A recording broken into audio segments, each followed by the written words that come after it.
আসসালামু আলাইকুম everyone, welcome back to my channel. আশা করি সকলে ভালো আছেন। কোনো প্রকার ফুড কালার ছাড়াই কি করে অল্প সময়ে সহজ উপায়ে পারফেক্ট বেগুনি তৈরি করবেন সেই রেসিপিটি আজকে আমি আপনাদেরকে সহজভাবে দেখানোর চেষ্টা করব।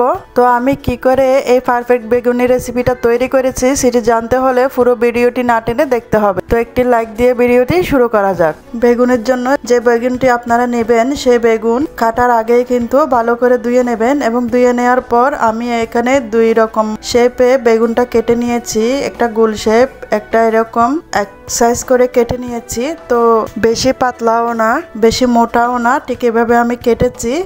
এখন আমি একটি বাটিতে নিয়ে নিয়েছি বেসন 2 থেকে 3 টেবিল চামচ এবং এর সাথে আমি এখানে চালের গুঁড়ো নিয়েছি 1 থেকে 2 টেবিল চামচ। আপনারা চাইলে ময়দা বা আটাও নিতে পারেন।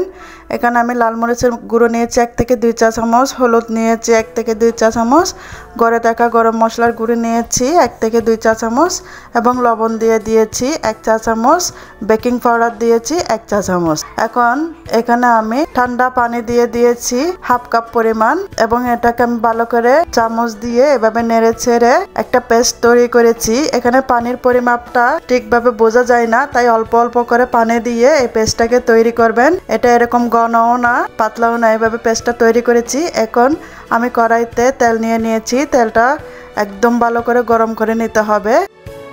এরপর বেসনের এই পেস্টের মধ্যে কেটে রাখা বেগুনগুলো এভাবে ডুবিয়ে নিয়ে এখন তেলে দিয়ে দিতে হবে। তো প্রত্যেকটা পিস আমি পেস্টের মধ্যে দিয়ে এভাবে তেলের মধ্যে দিয়ে দিয়েছি।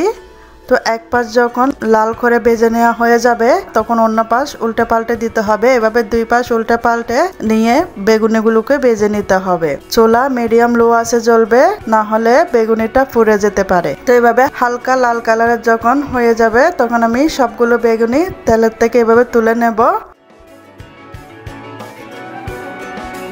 তৈরি হয়ে গেছে আমার আজকের রেসিপি পারফেক্ট বেগুনি। রেসিপিটি যদি ভালো লেগে থাকে লাইক কমেন্ট শেয়ার করতে ভুলবেন না। আমার চ্যানেলটা সাবস্ক্রাইব করে আমার পাশে থাকার জন্য অনুরোধ রইল।